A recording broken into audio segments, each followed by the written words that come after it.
Paloma et Ismaël sont parents de 3 enfants. Ils viennent dans ce parc de Madrid pour célébrer la mémoire de leur fille et de leur sœur aînée. Andrea est morte dans le ventre de sa mère en 2014, alors que Paloma était sur le point d'accoucher. Selon l'OMS, chaque année, près de 2,6 millions de bébés décèdent in utero ou juste après la naissance.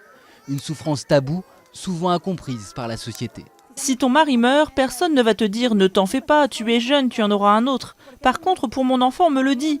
Pour moi, Andrea est tout aussi réelle qu'Inigo et Matteo. Mais comme les gens ne l'ont jamais vue, qu'elle n'est restée qu'avec moi pendant ces 9 mois, certains pensent que ça ne compte pas. Mais bien sûr que si, ça compte, c'est ma fille. Et un enfant, c'est pour toute la vie, ça ne s'oublie jamais, vivant ou non.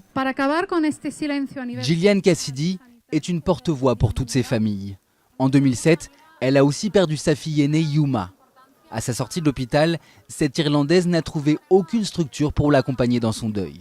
2 ans plus tard, elle a créé la première association d'aide aux parents endeuillés en Espagne.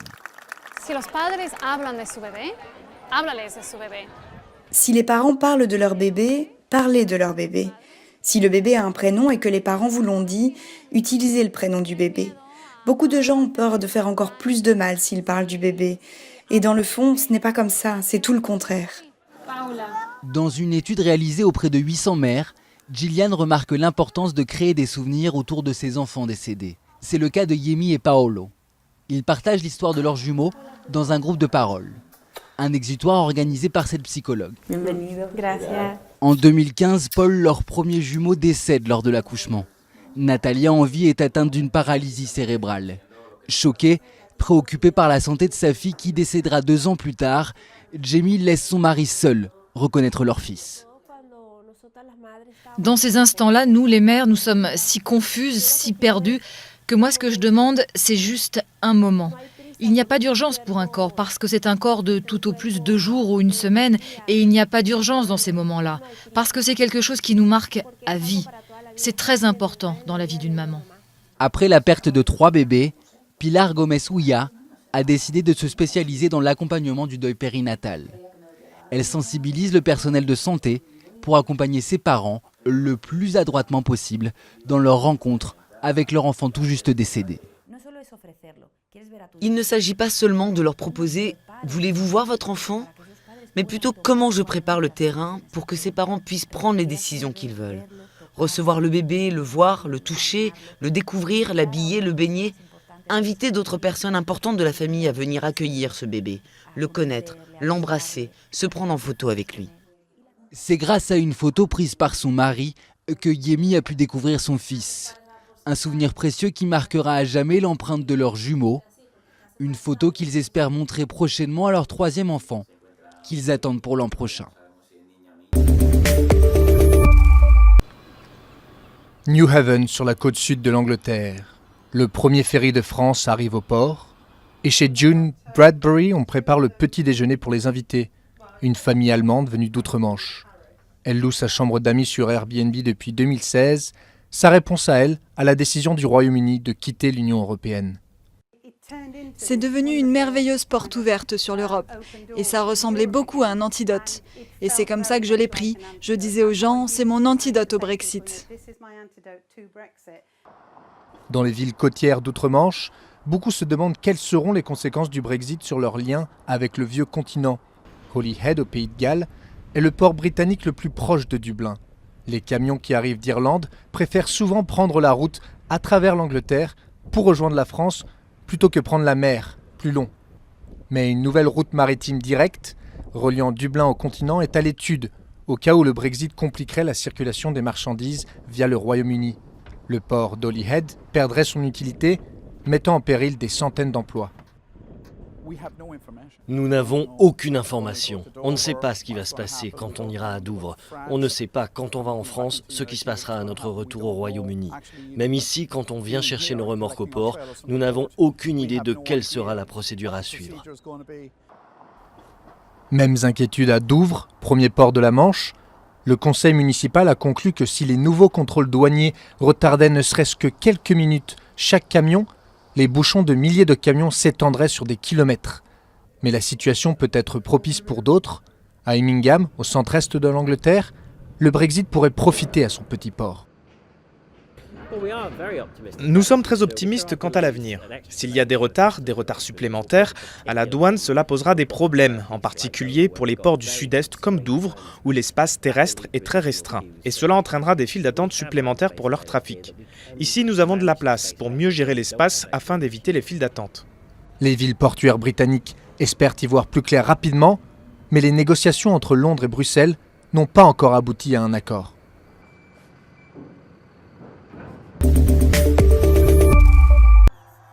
Deux meetings en moins de 6 mois, Donald Trump martèle son message dans le Minnesota. Le 6 novembre, j'ai besoin de votre vote, de votre soutien pour bloquer les démocrates radicaux. Si le président vient si souvent, c'est que les électeurs de cet état du nord du pays, comme Bill Sorg, sont précieux pour les républicains aux élections législatives de mi-mandat.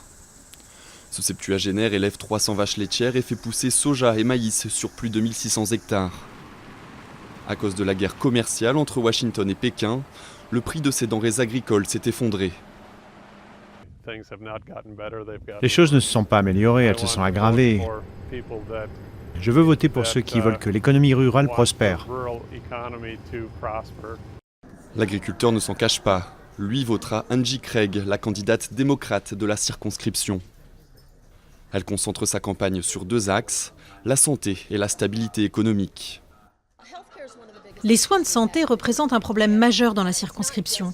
Il ne s'agit pas seulement du coût de l'assurance maladie, mais de l'augmentation du coût des primes de soins de santé et des franchises. C'est un problème particulier pour nos collectivités agricoles dans la 2e circonscription du Congrès. Le Minnesota, avec son mélange de villes moyennes et de campagnes, est comme un échantillon parfait de l'électorat américain. Démocrate depuis des décennies, ses habitants n'ont pas voté pour un président républicain depuis Richard Nixon en 1972. Mais en 2016, c'est le choc. Donald Trump n'est qu'à 2 points derrière Hillary Clinton. 2 ans après, il continue de séduire. J'ai vu un impact positif, donc même si je ne suis pas toujours satisfaite de la façon dont Trump dit les choses, je suis contente du résultat et de ce que nous faisons pour notre pays. Ici, le mois prochain, les démocrates espèrent prendre 2 circonscriptions aux mains des républicains, mais craignent en parallèle d'en perdre 2 autres. Et puisque beaucoup considèrent les élections au Congrès comme un indicateur pour 2020, le Minnesota sera l'un des États les plus scrutés le 6 novembre prochain. New Haven, sur la côte sud de l'Angleterre. Le premier ferry de France arrive au port. Et chez June Bradbury, on prépare le petit déjeuner pour les invités. Une famille allemande venue d'outre-Manche. Elle loue sa chambre d'amis sur Airbnb depuis 2016. Sa réponse à elle, à la décision du Royaume-Uni de quitter l'Union européenne. C'est devenu une merveilleuse porte ouverte sur l'Europe. Et ça ressemblait beaucoup à un antidote. Et c'est comme ça que je l'ai pris. Je disais aux gens, c'est mon antidote au Brexit. Dans les villes côtières d'outre-Manche, beaucoup se demandent quelles seront les conséquences du Brexit sur leur lien avec le vieux continent. Holyhead, au Pays de Galles, est le port britannique le plus proche de Dublin. Les camions qui arrivent d'Irlande préfèrent souvent prendre la route à travers l'Angleterre pour rejoindre la France plutôt que prendre la mer, plus long. Mais une nouvelle route maritime directe, reliant Dublin au continent, est à l'étude, au cas où le Brexit compliquerait la circulation des marchandises via le Royaume-Uni. Le port d'Holyhead perdrait son utilité, mettant en péril des centaines d'emplois.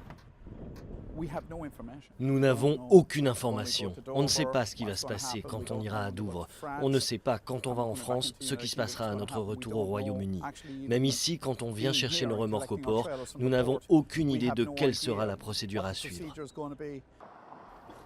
Mêmes inquiétudes à Douvres, premier port de la Manche. Le conseil municipal a conclu que si les nouveaux contrôles douaniers retardaient ne serait-ce que quelques minutes chaque camion, les bouchons de milliers de camions s'étendraient sur des kilomètres. Mais la situation peut être propice pour d'autres. À Immingham, au centre-est de l'Angleterre, le Brexit pourrait profiter à son petit port. Nous sommes très optimistes quant à l'avenir. S'il y a des retards supplémentaires, à la douane, cela posera des problèmes, en particulier pour les ports du sud-est comme Douvres, où l'espace terrestre est très restreint. Et cela entraînera des files d'attente supplémentaires pour leur trafic. Ici, nous avons de la place pour mieux gérer l'espace afin d'éviter les files d'attente. Les villes portuaires britanniques espèrent y voir plus clair rapidement, mais les négociations entre Londres et Bruxelles n'ont pas encore abouti à un accord. Voici une scène fréquente en Slovénie. Autrefois menacée d'extinction, la population d'ours bruns est en plein boom. 30 fois plus petit que la France, ce pays montagneux de 2 millions d'habitants abrite quelques 750 ours vivant à l'état sauvage contre 40 dans l'Hexagone. Ici, autorités et citoyens œuvrent à une coexistence harmonieuse.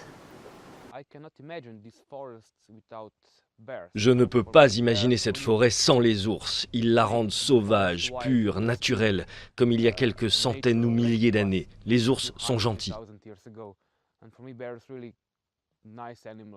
Miha était chasseur, mais s'est vite rendu compte qu'au lieu de tuer les ours, il préférait les observer. Avec un nombre croissant de touristes principalement venus de France, d'Autriche ou d'Italie, il a fait de sa passion un métier. Il aide les autres à les photographier. En Slovénie, où environ 60% de la surface est couverte par la forêt, c'est le service forestier qui est responsable de la faune sauvage.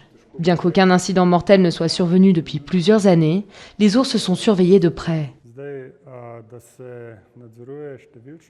Chaque année, pour garder la population sous contrôle, nous procédons à des abattages. En même temps, pour prévenir les conflits avec les humains, beaucoup d'autres mesures sont mises en place.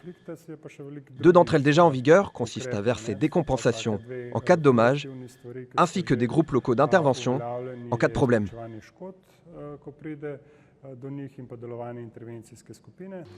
Autre mesure préventive, éliminer toute source de nourriture qui pourrait attirer les ours à proximité de l'homme. À Banja Luka, une cinquantaine de kilomètres de là, des conteneurs protègent les poubelles. Les conteneurs sont utiles. Utiles parce que les ours ne peuvent pas les ouvrir. Ils ne peuvent pas les retourner sur les côtés ni les fouiller pour y trouver de la nourriture. Cette année, les autorités slovènes proposent l'abattage de quelques 200 ours. Ce chiffre sera débattu publiquement jusqu'à la fin du mois, avant que le quota ne soit officiellement fixé.